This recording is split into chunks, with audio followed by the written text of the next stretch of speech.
اعوذ باللہ من الشیطان اللعین الرجیم بسم اللہ الرحمن الرحیم الحمدللہ رب العالمین رب اشرح لی صدری ویسر لی امری واحلل عقدۃ من لسانی یفقہوا قولی۔ عزیز ناظرین و سامعین، السلام علیکم ورحمۃ اللہ وبرکاتہ۔ استقبال اور خیر مقدم کرتی ہوں آپ سبھی کا میں سید نظر فاطمہ، پروگرام آئیے جانے میں۔ عزیزان محترم، ہم وہ بدقسمت قوم ہیں کہ جس کا امام ان کی نظروں سے نہا ہے۔ پچھلے ایپیسوڈ میں ہم نے گفتگو کی تھی عقیدہ امامت پر، اور آج جس عقیدے پر گفتگو کرنے کے لیے ہم حاضر خدمت ہوئے ہیں وہ اس دور کے لیے ہے کہ جب آپ کا امام آپ کی نظروں سے نہا ہو، غائب ہو یا اوجھل ہو، تب اسلام آپ کو کیا حکم دیتا ہے، اور یہیں پر گفتگو آتی ہے عقیدہ تقلید کی۔ انشاءاللہ اس گفتگو کو ہم پوری کوشش کریں گے عقائد سے، قرآن سے، احادیث سے ثابت کرنے کی۔ اس گفتگو میں میرا ساتھ دیں گی خواہر اعظمی زہرا رضوی، جن کا میں استقبال کروں۔ السلام علیکم خواہر۔ وعلیکم السلام۔ پھر سے ایک مرتبہ بہت بہت شکریہ آپ کا کہ ایک اور اہم گفتگو میں آپ ہمارا ساتھ دینے کے لیے یہاں موجود ہیں۔ میں بے شکر گزار ہوں چینل ون کی کہ ایک اہم موضوع پر گفتگو کے لیے یہاں پر ہم آمادہ ہوں۔ جی، تو خواہر جیسا کہ ہم آج انشاءاللہ تقلید پر گفتگو کریں گے، پہلے تو آپ یہ بتائیں کہ تقلید اس لفظ کے کیا معنی ہیں، اور دوسرے یہ کہ اس کا فلسفہ کیا ہے اور اس کی اہمیت اسلام میں کتنی ہے۔ اعوذ باللہ من الشیطان اللعین الرجیم بسم اللہ الرحمن الرحیم۔ ایک بات جو کہ بالکل واضح ہے جی کہ انسان کو ہر ایک چیز کا علم نہیں ہوتا، جی کہ انسان لاکھ کوشش کرے، ٹھیک ہے الگ الگ علوم حاصل کرتا ہے انسان، لیکن اگر یہ کہیں کہ ہر ایک چیز کے بارے میں اس کو اتنا علم ہے کہ اب اسے کسی کی ضرورت نہیں، تو یہ ممکن نہیں ہے۔ جی مثلا اس دنیا کی ہی ہم مثال لے لیں کہ انسان جو مطلب سیکھتا ہے یا سنتا ہے یا سمجھتا ہے یا اس نے بچپن سے جو کچھ دیکھا جانا، یہی تمام سورسز ہیں اس کے علم میں جو اضافہ کرتے ہیں، یا اس کو کسی چیز کی نالج ہوتی ہے یا علم ہوتا ہے سیکھنے سے، سننے سے، دیکھنے سے یا اعتراف کے ماحول وغیرہ سے۔ اب اس کی ایک مثال ہم اس طرح سمجھیں کہ جیسے ایک انسان ہے جو کہ ڈاکٹر ہے، اس نے جو علم حاصل کیا ہے اس پیشے سے ریلیٹڈ حاصل کیا، آپ میڈیسن سے ریلیٹڈ اس سے سوالات کریں تو وہ آپ کو جواب دے سکتا ہے۔ اب اگر آپ سوچیں کہ ایک ڈاکٹر ہے، اس نے اتنا علم حاصل کیا، اتنا پڑھا لکھا ہے، تو لا آف انجینئرنگ کے سوالات اس سے پوچھے جائیں، یا یہ پوچھا جائے ہوائی جہاز کیسے اڑایا جاتا ہے، کیسے پائلٹ کا کام کیا ہے، یا وکالت کیسے ہوتی ہے، تو اب چونکہ وہ ڈاکٹر ہے تو وہ LLB کے سوالات آپ اس سے کریں گی، یا انجینئرنگ کے، تو وہ نہیں جواب دے سکتا۔ اب اگر یہ کہا جائے، کوئی یہ کہے کہ ارے پڑھے لکھے تو ہیں، اتنے پڑھے لکھے ہونے کا اتنے پڑھے لکھے معلوم ہی نہیں پتا، معلوم ہی نہیں، تو یہ اس کی کم علمی کی نشانی ہے کہ اسے یہ نہیں پتا کہ وہ جو اس نے علم حاصل کیا وہ ایک الگ چیز ہے، وہ جس فیلڈ میں ہے اس کا ایکسپرٹ ہے، وہ اس چیز کے بارے میں بتا سکتا ہے۔ اور تھوڑا وضاحت کر دوں، ایک ڈاکٹر ہے، الگ الگ چیزوں کے ڈاکٹر ہوتے ہیں، کوئی ہارٹ کا ڈاکٹر ہے، کوئی ہڈیوں کا ڈاکٹر ہے۔ ہڈیوں کا ڈاکٹر ہارٹ کا علاج نہیں کرے گا، ہارٹ کے ڈاکٹر سے آپ کہیں کہ یہ ہڈیوں کا علاج کر دیں، وہ کبھی بھی کوئی دوا آپ کو لکھے گا ہی نہیں کہ آپ اس کے ایکسپرٹ کے پاس جائیں۔ بالکل، تو ضروری ہے کہ جو جس چیز کا ایکسپرٹ ہو اسی کے پاس جایا جائے، اس سے ہی رجوع کیا جائے۔ اب یہاں پر ہم مسئلہ تقلید کو سمجھتے ہیں کہ ایکسپرٹ کی رائے کو ماننا یہ عقل مندی ہے، اور غیر ماہر کی رائے کو ترک کرنا یہ بھی عقل مندی ہے۔ اور اس کے برعکس یہ کہ ایکسپرٹ کو چھوڑ کر کے غیر ماہر کی رائے کو مان کر کے چلنا کم عقلی اور بیوقوفی تو ہے بھی، انسان اپنا نقصان اس کے ذریعے ہی کرے گا۔ اب تقلید جسے کہتے ہیں، تقلید یعنی فالو کرنا، ماننا، کسے؟ ایکسپرٹ کو ماننا۔ کون سا ایکسپرٹ؟ تقلید اگر دینی احکام کے زاویے سے ہم دیکھیں تو تقلید کے معنی ہیں کہ مجتہد جامع الشرائط کے فتووں پر عمل کرنا۔ مجتہد جامع الشرائط یعنی وہ جو کہ ان علوم میں ایکسپرٹ ہے، اس نے ان چیزوں کی شرط و شرائط جو پورا کر رہا ہے، جو اسٹڈی کیا ہے، جو کہ ابھی آگے اس میں بیان کی جائیں گی، تو اس کی باتوں پر، اس کے فتووں پر عمل کرنا، مجتہد کے فتووں پر عمل کرنا، یہ ہے تقلید۔ یعنی کہ آسان لفظوں میں پیروی کرنا، فالو کرنا ہم کہیں۔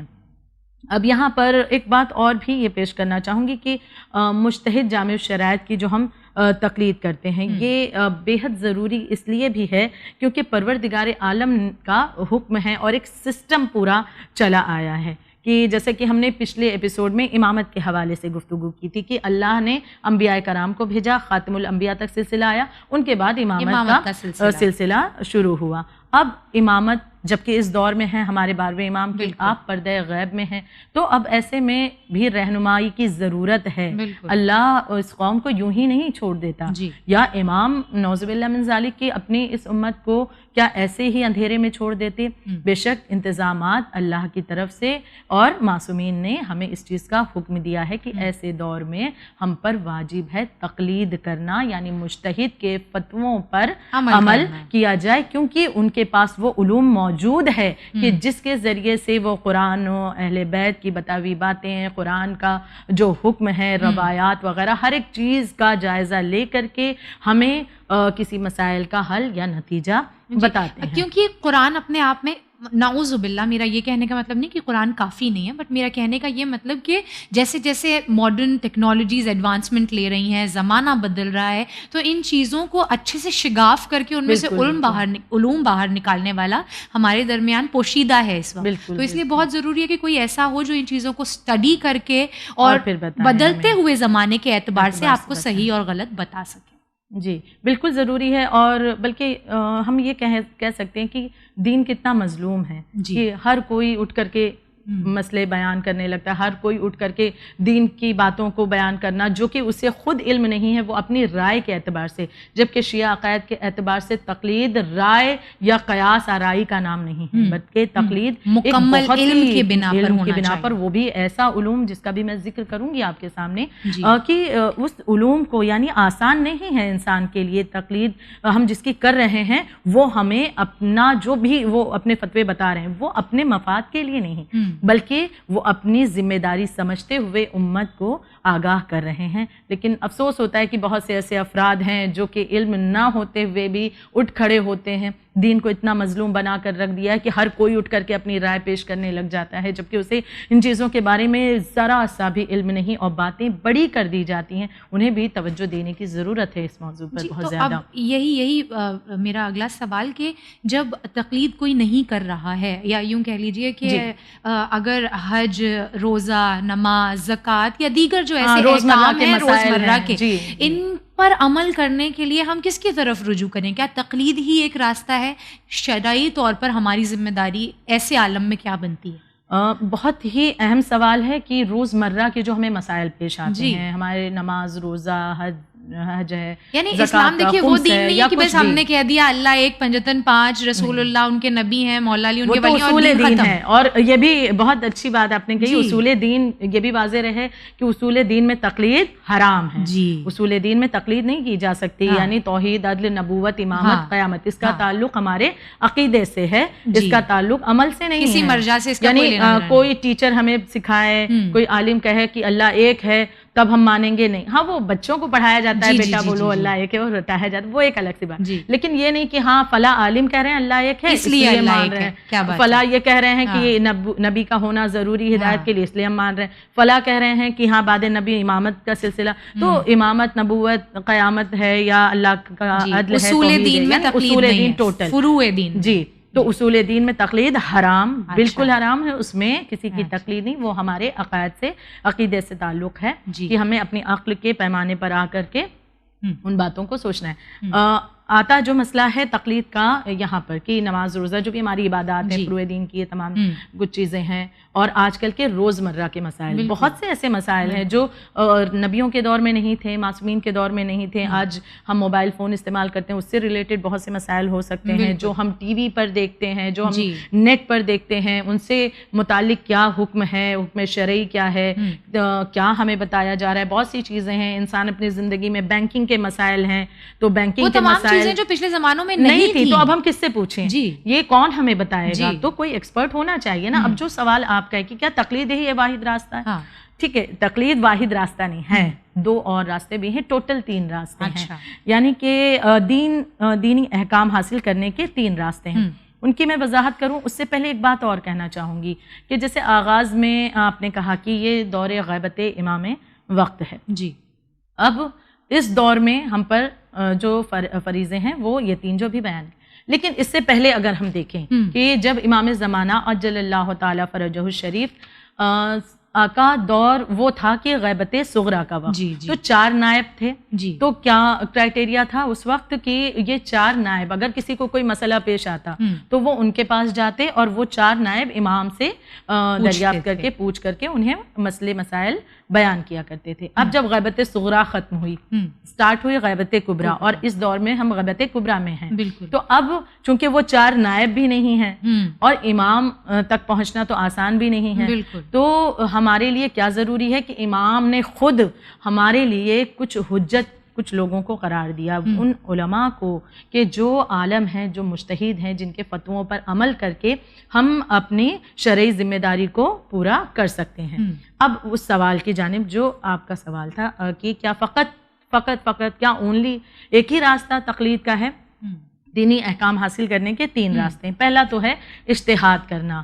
اجتہاد یعنی کہ ہمیں اتنا علم حاصل کرنا ہے کہ وہ علم کوئی معمولی علم نہیں، یعنی اس میں قرآن کا علم ہو، انسان کو ہونا چاہیے، قرآن مجید کے تفسیرات جو آیتیں ہیں ان کی تفسیر کا علم ہونا چاہیے، منطق کا علم اسے ہونا چاہیے، عربی آنی چاہیے اسے، عربک لینگویج کا، صرف و نحو کا علم ہونا چاہیے، بالکل کیسے کریں گے، احادیث کا علم اسے ہونا چاہیے، اور اسے روایات صحیح ہیں یا جعلی ہیں، راوی معتبر ہیں، غیر معتبر اوتھینٹک ہیں کہ نہیں ہیں، تو ان چیزوں کا علم رجال کے ماتحت اسے علم ہونا چاہیے۔ اور یہ تمام اور بھی ایسے علوم ہیں کہ جن کو حاصل کرنے میں تقریباً 20 سے 25 سال لگ جاتے ہیں، تب جا کر کے کوئی منزل اجتہاد پر فائز ہو پاتا ہے۔ اتنا علم حاصل کرنا، یعنی اتنا علم انسان حاصل کر لے کہ اس کو اب کسی سے پوچھنے کی ضرورت نہیں، اس نے یہ تمام علوم حاصل کر لیے، 20-25 سال اس نے خرچ کیے ہیں اپنے، تب جا کر، اور پھر اس کا اپنا ذاتی مقصد نہ ہو، اس میں اپنا فائدہ یہ نہیں، مفاد نہیں، تو اب اس نے ذاتی فائدہ یعنی کہ آخرت کا فائدہ وہ سوچ رہا ہے، یہ اچھی بات ہے، لیکن اب اس نے یہ تمام علوم حاصل کیے، اتنے سال جو اس نے اپنے خرچ کیے ہیں، اب اس کے بعد وہ اجتہاد کی منزل پر جب پہنچ گیا تو وہ مجتہد بن گیا۔ اب اسے ضرورت نہیں کہ وہ کسی اور کی تقلید کرے۔ ایک یہ راستہ، یا تو پھر اتنا علم حاصل کریے، اگر کرنے کی ہے قوت انسان میں، طاقت ہے اتنا علوم حاصل کرنے کی، اتنے سال آپ دین کے لیے، علم کے لیے لگا سکتے ہیں، تو ماشاءاللہ کیا بات ہے، بہت اچھی بات ہے کہ آپ کو اتنا علم کے لیے اتنا جذبہ ہے، توفیق عطا فرمائے کہ اس منزل پر جا سکے، لیکن یہ آسان نہیں ہے، یہ تو واضح بھی ہے۔ تو اب چونکہ یہ آسان نہیں، ہر ایک کے بس کی بات نہیں ہے کہ وہ مجتہد بن جائے اجتہاد کی منزل پر، تو اب کیا دوسرا راستہ ہے؟ احتیاط کا۔ احتیاط کا راستہ یہ ہے کہ اس میں مطلب پہلے راستے سے الگ، کہ مجتہد بننے کی اتنی کیپیسٹی نہیں، اتنا علم نہیں ہے، تو اب احتیاط میں بھی علم لیکن ہونا ضروری ہے زیادہ۔ کس طرح سے؟ کیونکہ احتیاط وہ ہے کہ احتیاط انسان اس طرح کرے کہ ہر مسئلے کے متعلق تمام مجتہدین کے فتووں کو مطالعہ کرے، اور پھر اس کے بعد اس طرح سے عمل کرے کہ اس کا عمل صحیح ہو، یعنی کوئی جو مسئلہ آیا اس کے متعلق تمام مجتہدین کے فتووں کو پہلے پڑھے، اچھا انہوں نے یہ فرمایا، پھر اپنی عقل کے اعتبار سے جس کو صحیح سمجھے اس پر عمل کرے، عقل کے اعتبار سے نہیں۔ اب یہاں پر ان تمام چیزوں کا جب وہ مطالعہ کرے گا تو اس کے پاس ثبوت موجود ہے، دلائل موجود ہے، اب وہ ان تمام کے ذریعے سے ایک نچوڑ نکالے، وہاں تک پہنچنا ہے جو عمل اس کا صحیح ہو۔ کیا یہ آسان ہے آپ کو لگتا ہے؟ یہ بھی بڑا ہی دشوار راستہ ہے جس کے لیے بہت زیادہ علم ہونا ضروری ہے۔ انسان فقط یوں ہی کہ ٹھیک ہے یہ والا فتویٰ اچھا لگ رہا ہے چلو اس پر کر لیتے ہیں، یہ نہیں بالکل صحیح۔ مطالعہ اس سے کرنا ہے تمام مجتہدین کے فتووں کا، اس کے بعد صحیح جو ہو اس پر عمل کرنا ہے، یہ بھی آسان نہیں ہے۔ تو جب 2 راستے آسان نہیں، آپ منزل اجتہاد پر فائز ہونے کی طاقت سکت نہیں رکھتے ہیں، آپ وہاں تک پہنچ نہیں سکتے، اتنا علم حاصل کرنا بس کی بات نہیں رہی، آسان نہیں، تو ٹھیک ہے احتیاط کر لیجئے۔ احتیاط بھی آپ نہیں کر سکتے تب تو تقلید مان لیجئے۔ اب کیوں تقلید سے انکار ہے؟ کیونکہ اب تو فقط ایک ہی راستہ بچا، شرعی ذمہ داری اپنی پوری کرنے کے، دینی احکامات کو حاصل کرنے کے 3 ہی راستے بتائے گئے ہیں۔ یعنی جو ان تینوں میں سے کچھ نہیں کر رہا ہے، اب وہ پروردگار عالم کی بارگاہ ہمیں پھر جواب دینے کے لیے تیار رہے، کیونکہ واضح طور پر بتا دیا گیا 3 ہی راستے ہیں شرعی ذمہ داری کو پورا کرنے کے، احکامات کو حاصل کرنے کے۔ اب ان 3 سے ہٹ کر اگر کوئی کر رہا ہے تو وہ فقط اپنے آپ کو دھوکہ دے رہا ہے اور کچھ نہیں ہے، کہ ہم اجتہاد نہیں، ہم مجتہد نہیں بن پائے، ہم احتیاط بھی نہیں کریں گے، ہم تقلید بھی نہیں کریں گے، ہم علماء کی توہین کریں گے اور اس کے بعد میں جو دل آیا ویسا کریں گے۔ حالانکہ یہ کہنے والے اپنے آپ کو اس طرح دھوکہ دے رہے ہیں کہ کہیں نہ کہیں زندگی میں وہ تقلید کر ہی رہے ہوتے ہیں اور انکار کرتے ہیں. بھائی آپ نماز پڑھتے ہیں, نماز میں بھی بہت سی چیزیں ہیں, مسئلے مسائل ہیں, ان کو آپ فالو کر رہے ہیں, اس حساب سے عمل کر رہے ہیں, تو کہیں نہ کہیں دراصل تقلید کے ہی ذریعے آپ تک پہنچا ہے نا.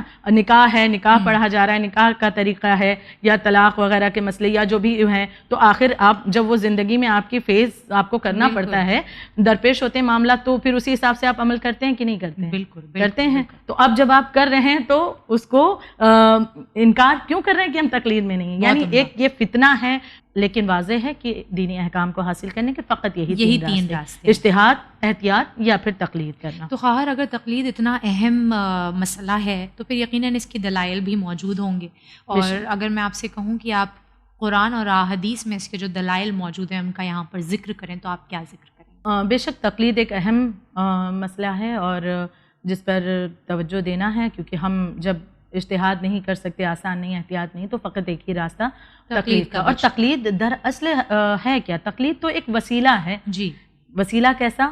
ہمارا نائب امام کے ذریعے اپنے وقت کے امام تک, اہل بیت اطہار تک پہنچنے کا.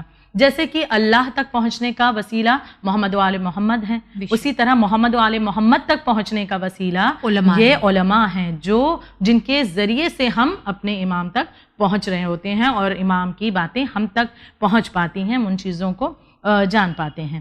تو مراجع کرام کا بہت اہم رول ہے اور تقلید یقیناً ضروری ہے. جیسے کہ ہم نے ذکر کیا کہ مسائل جو روزمرہ کے پیش آتے ہیں, اور یہ بھی واضح کیا گیا ہے کہ مسائل جو ہماری زندگی میں روزمرہ کے ہیں ان کا جاننا بھی انسان پر لازم ہے, بالکل ضروری ہے, جو روز اسے پیش آتے ہیں.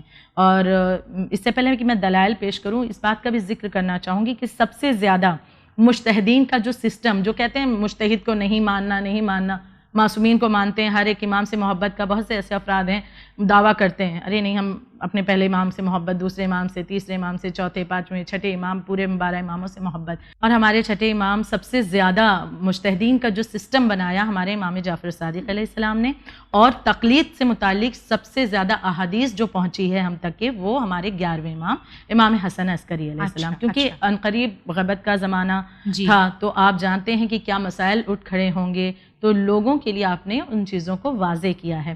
امام حسن عسکری علیہ السلام کی ہی ایک حدیث مبارک کو پیش کرنا چاہوں گی, جو کہ بہت سی کتب میں درج بھی ہے, بآسانی دستیاب ہو جائے گی یہ حدیث کہ لوگوں کو چاہیے, امام فرماتے ہیں جی, امام حسن عسکری علیہ السلام ہمارے 11ویں امام, کہ لوگوں کو چاہیے کہ ان فقہا یعنی کہ احکام شریعت کو تفصیل اور تحقیق کے ساتھ جاننے والے مجتہدین میں سے جو فقیہ اپنے آپ کو گناہوں سے بچاتا ہو, اپنے دین کی حفاظت کرتا ہو, یعنی اپنے دین پر سختی سے قائم ہو, اپنی نفسانی خواہشات کا غلام نہ ہو اور احکام الہی کی اطاعت کرتا ہو, اس کی تقلید کریں.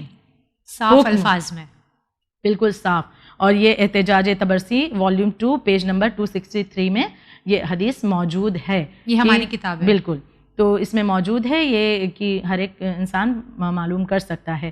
پھر خود امام وقت نے, امام مہدی عجل اللہ تعالی فرجہ الشریف فرماتے ہیں وسائل الشیعہ والیوم 27 پیج 140 پر کہ امام زمانہ فرماتے ہیں غیبت کبریٰ کے زمانے میں پیش آنے والے حالات کے سلسلے میں ہماری حدیثوں کو بیان کرنے والے فقہا کی طرف رجوع کرو, کیونکہ وہ ہماری طرف سے تم پر اسی طرح حجت ہیں جس طرح ہم اللہ کی طرف سے حجت ہیں تم پر. تو یہ بھی دلائل بالکل واضح ہے کہ امام فرما رہے ہیں کہ مجتہدین کی طرف رجوع کرنا ہے. 11ویں امام کی بھی حدیث ہے, 12ویں امام کی بھی حدیث ہے, اور زمانہ چونکہ ان سے قریب تھا یہ دور ہمارا, تو اس لیے زیادہ تر احادیث پیش کی گئی ہے. میں نے کچھ کا ذکر کیا ہے. تو انسان کم از کم جب اعتراض کرتا ہے ایک مرتبہ مطالعہ کرے. اعتراض کرنا بڑا آسان ہے, اٹھ کر کھڑے ہو جاتے ہیں, بول دیا ہمیں ضرورت نہیں علماء کی, مجتہدین کی اور فلاں کی.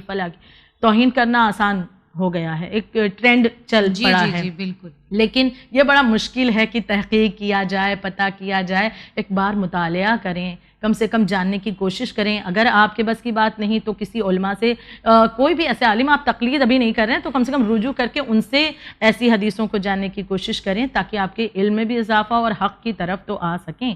یہ جو شک و شبہات اٹھتے ہیں وہ تو سولو ہو سکیں. اور شک تو ہم سبھی جانتے ہیں کہ ابلیس کا بیج ہے. تو یہاں بات واضح ہو گئی کہ نہ صرف یہ کہ عقل و منطق کے اعتبار سے بلکہ ائمہ معصومین جن پر ہم اپنا پورا عقیدہ رکھتے ہیں, جو حق کے علاوہ اور کچھ بیان نہیں کرتے, انہوں نے ہم سے کہا ہے کہ ہمیں اس پر عمل کرنا ہی کرنا ہے, وہ حجت ہیں اس دور جی. میں نائب امام. خیر اب جب ہم بات کریں کہ تقلید کی کس کی جائے, وہ شخص کے جو مجتہد ہوتا ہے جس کی تقلید کی جاتی ہے اس کے اندر کیا شرائط پائی جائیں, اس کے اندر کیا خصوصیات پائی جائیں؟ جی, مجتہد جامع الشرائط جیسا ہم کہتے ہیں, تو کون سی شرائط اس میں جمع ہونی چاہیے, کون سی شرائط جامع الشرائط, بالکل جامع الشرائط کی کون سی شرائط ہیں جو اس کے لیے ضروری ہیں, مطلب ہم جس کی تقلید کریں.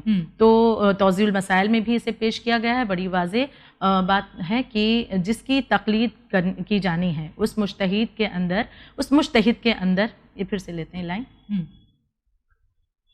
جس مجتہد کی تقلید کی جانی ہے ان کے لیے کچھ شرائط کا ہونا ضروری ہے. پہلی شرط ہے کہ مرد ہو جی, اور بالغ ہو, عاقل ہو, عقل والا ہو, اور شیعہ اثنا عشری ہو, حلال زادہ ہو, زندہ ہو. جی, زندہ سے مراد یہاں پر تھوڑا ایک دو لائن میں وضاحت کرنا چاہوں گی کہ مثلاً ابھی کوئی انسان تقلید اب شروع کرنے جا رہا ہے جی, تو اس کے دور میں وہ یہ دیکھے کہ جو زندہ عالم ہیں, یعنی علم میں جو سب سے زیادہ ہے, علم میں عالم ہے, یعنی عالم تو عالم ہوتا ہے, عالم جو سب عالموں میں سب سے بلند ہو, سب سے زیادہ علوم میں آل محمد میں جو سب سے زیادہ مہارت رکھتا ہے اس کو عالم کہا جاتا ہے. علمی پاور جس کا سب سے زیادہ وہ عالم ہے.